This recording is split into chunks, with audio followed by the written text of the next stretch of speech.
Nagsisimula ang pelikula sa pagbangon ni Nathan Kane upang pumasok sa trabaho bilang assistant manager sa isang bangko. Pakiramdam niya ay paulit-ulit at nakakasawa na ang kanyang buhay at lihim siyang may pagtingin sa katrabaho niyang si Sherry Margrave na 4 na buwan pa lamang doon. Kinausap ni Nathan ang isa sa mga suki nilang kliyente, si Earl na kamakailan lang ay nawalan ng asawa si Betty. Nanganganib ding mawala sa kanya ang bahay at tindahan. Tahimik na pumayag si Nathan na ayusin ang mga papeles ni Earl pagkatapos ng holidays para magkaroon ito ng sapat na oras upang subukang iligtas ang kanyang bahay. Lumapit si Sherry kay Nathan para yayain itong mag-lunch. Unay tumanggi si Nathan. Sa kanilang lunch, inamin ni Nathan kay Sherry na mayroon siyang congenital insensitivity to pain. Isang kondisyon kung saan hindi siya nakakaramdam ng sakit. Dahilan kung bakit lumaki siyang laging pinoprotektahan. Nasaksihan ito ni Sherry kanina nang matapunan ng mainit na kape si Nathan, pero hindi man lang siya nasaktan. Hindi rin siya kumakain ng solid food dahil sa takot na makagat niya ang sarili niyang dila, pero napapayag siya ni Sherry na tikman ang cherry pie sa unang pagkakataon. At sobrang natuwa siya. Inimbitahan din siya ni Sherry na dumalo sa isang art show niya mamayang gabi. Si Nathan ay naglalaro ng video games online kasama ang kaibigan niyang si Roscoe Dixon kahit na hindi pa sila kailanman nagkita ng personal. Nag-iisip si Nathan kung pupunta siya sa art show ni Sherry pero nakumbinsi siya ni Roscoe na huwag nang palampasin ang ganitong pagkakataon. Sa huli, pumunta si Nathan at nag-hangout sila ni Sherry pagkatapos ng show. Nakasalubong nila ang isang mayabang na kaklase ni Nathan noon na tinawag siyang Novocaine dahil alam ng mga estudyante ang kondisyon niya at madalas siyang saktan para sa katuwaan. Niloko ni Sherry ang mayabang na ito na uminom ng shots kasama si Nathan. Pero sa totoo ay shots ng ghost pepper hot sauce ang pinainom sa kanya. Pagkatapos nito, pumunta sina Nathan at Sherry sa bahay ni Nathan at natulog silang magkasama. Kinabukasan, bisperas na ng Pasko.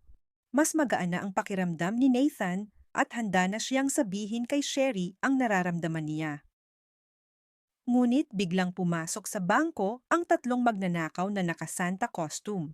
Sina Simon, Andre at Ben at nagpaputok ng baril sa kisame. Inutusan ni Simon ang manager na si Nigel na ibigay ang code ng vault.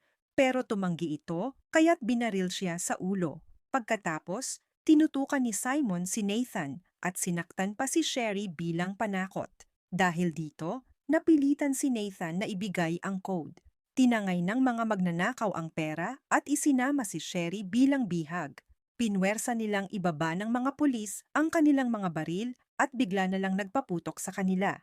Sa gitna ng kaguluhan, ginamit ni Nathan ang kanyang sinturon bilang panali sa sugatang pulis. Saka kinuha ang baril at sasakyan nito para makalaban. Hinabol ni Nathan ang mga magnanakaw pero nabangga ang kanyang sasakyan sa isang eskinita. Hinabol niya si Ben papasok sa kusina kung saan sila nag-away. Nahulog ang baril sa isang kaldero ng mainit na mantika at isinawsaw ni Nathan ang kamay niya para kunin ito. Nagpatuloy ang kanilang laban hanggang sa mabaril ni Nathan si Ben sa ulo. Nabigla at nasuka si Nathan sa ginawa. Pero kinunan niya ng litrato ang tattoo ni Ben at ipinadala ito kay Roscoe para malaman kung sinong tattoo artist sa lugar ang posibleng gumawa nito. Sinubukan din niyang alamin kung saan nagtatrabaho si Ben para makilala sina Simon at Andre. Pumunta si Nathan sa tindahan ni Earl para humingi ng tulong sa pagtanggal ng bala sa kanyang braso. Nagulat si Earl na hindi man lang nakakaramdam ng sakit si Nathan, pero bilang pasasalamat, binigyan siya ni Nathan ng makapal na bungkos ng nakaw na pera para makatulong sa pagbabayad ng kanyang bahay. Sinabi ni Earl kay Nathan na palaging maganda ang pagkakakwento sa kanya ni Betty. Sinisiyasat ni na Detective Mincy at Coltrane ang insidente sa bangko at natuklasan nilang si Nathan ay isa sa mga pinaghihinalaan. Nakontak ni Mincy si Nathan at ipinaalam sa kanya na iniisip ng mga awtoridad na kasabwat siya sa plano. Ipinaliwanag ni Nathan kay Mincy na ginagawa niya ito para mailigtas si Sherry dahil sa tingin niya ay hindi agad kikilos ang pulisya. Sa kabila nito, bahagyang nauunawaan ni Mincy ang dahilan ni Nathan. Nagtatago sina Simon at Andre sa isang talyer, kung saan nag-aalala si Andre dahil hindi pa bumabalik si Ben. Dito, nalaman na kapatid pala ni Simon si Sherry at kasabwat siya sa plano mula pa noong nagsimula siyang magtrabaho roon. Ngunit nabigla siya at nainsulto sa ginawa ni Simon na pagpatay kay Nigel. Napunta si Nathan sa tattoo shop ng artist na binisita ni Ben. Kilala ni Zeno si Ben, pero agad siyang naghinala sa mga tanong ni Nathan. Tinutukan ni Nathan ng baril si Zeno, pero nadisarmahan siya ng assistant nito na aksidenteng nawalan ng malay matapos tamaan ni Zeno habang nag-aaway sila. Inihagis si Nathan sa salamin at pagkatapos ay sinuntok niya ito para dumikit sa kamay niya ang mga bubog.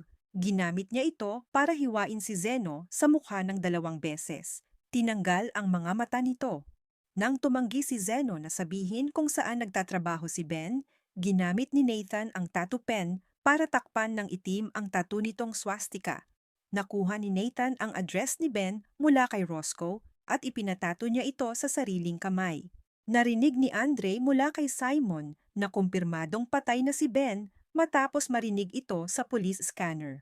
Ayon sa ulat, isang payat na lalaking nakasuot ng Amerikana ang may kagagawan. Napagtanto ni Sherry na si Nathan ito, kaya agad nagtungo si Andre upang ipaghiganti ang kanyang kapatid. Pumunta si Nathan sa bahay ni Ben, pero laking gulat niya dahil puno ito ng mga patibong. Tinamaan siya ng palaso sa binti at hindi niya ito matanggal bago siya mahulog sa isang bitag na nagpadapa sa kanya patiwarik. Tumawag siya kay Roscoe para humingi ng tulong, pero nag-aalangan ito dahil alam niyang sangkot si Nathan sa isang nakawan at pagpatay. Nakumbinsi ni Nathan si Roscoe sa pagsasabing mahalaga sa kanya ang mailigtas si Sherry at siya lang ang kaibigan na maaasahan niya. Pumayag si Roscoe na darating sa loob ng 10 minuto, pero naunang dumating si Andre. Sinubukan ni Andre na pahirapan si Nathan bilang ganti sa pagkamatay ni Ben, pero hindi ito tinablan at nagkunwari lang si Nathan na nasasaktan. Halos butasin na ni Andre ang mata ni Nathan hanggang sa dumating si Roscoe at hinampas si Andre sa ulo. Nagkagulo ang tatlo, nasaksak sa kamay si Nathan nang ihagis ni Roscoe sa kanya ang kutsilyo, pero naipasok naman niya ito sa kamay ni Andre. Nagpatuloy ang laban hanggang sa maipit ni Nathan ang ulo ni Andre sa pagitan ng kanyang mga hita at pinilit niyang idiin palalo ang palaso sa sarili niyang binti hanggang tumagos ito sa bungo ni Andre. Gumawa ng paraan si Roscoe para makatakas si Nathan nang dumating na ang mga pulis. Naaresto si Roscoe pero sinabi niya kina Mincy at Coltrane kung saan patungo si Nathan. Natagpuan ni Nathan ang auto body shop at tinutukan si Simon ng baril. Ngunit binabaliktad ni Simon ang sitwasyon nang ibunyag ang kanyang relasyon kay Sherry at ang papel nito sa pagnanakaw. Inihanda ni Simon at patayin si Nathan, ngunit dumating ang mga detektib at binaril si Simon sa tagiliran. Dinala si Nathan sa ospital gamit ang ambulansya dahil sa mga sugat. Nang magmukhang tapos na si Nathan, binaril niya si Coltrane sa leeg at si Mincy sa tagiliran. Nakapagtaka si Simon bit-bit ang pera at pinatay ang ilang paramedic bago tumakas gamit ang ambulansya kung saan naroroon si Nathan. Tinulungan ni Sherry si Mincy at sumama kay Roscoe upang habulin si Simon na alam nilang papunta sa isang bangka upang tumakas kasama ang pera. Nagkamalay si Nathan at inalis ang pagkakabit ng kanyang hinlalaki upang makaalis sa mga kadena.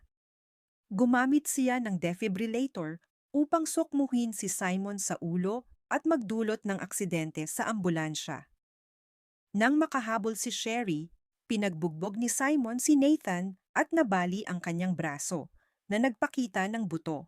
Naghahanda si Simon na patayin si Sherry, ngunit ininject ni Nathan ang sarili ng adrenaline at ginamit ang tumusok na buto upang itusok si Simon sa ulo mula sa ilalim ng kanyang panga na ikinamatay ni Simon. Nawalan ng malay si Nathan habang dumarating ang mga mediko. Si Nathan ay nagising sa ospital ilang linggo matapos ang isang medically induced coma at natagpuan si Roscoe sa kanyang tabi. Dumating si Mincy at sinabi kay Nathan na siya ay kinasuhan ng sapat na mga krimen na maaaring magdala sa kanya sa bilangguan ng maraming taon. Pero dahil iniligtas niya ang buhay nito at isang puting lalaki na nagtatrabaho sa bangko, binigyan siya ng kasunduan ng 6 na buwang house arrest. 1 taon ang lumipas. Patuloy pa rin sa paglalaro sina Nathan at Roscoe. Ngunit si Nathan ay umaalis para makipag-date kay Sherry. Siya ay nakakulong, ngunit nakatakdang palabasin sa loob ng 8 buwan. Nagbahagi sila ng cherry pie tulad ng kanilang unang date. Nang magtapos ang kanilang pagkikita, kumain si Nathan ng isang kagat at ngumiti.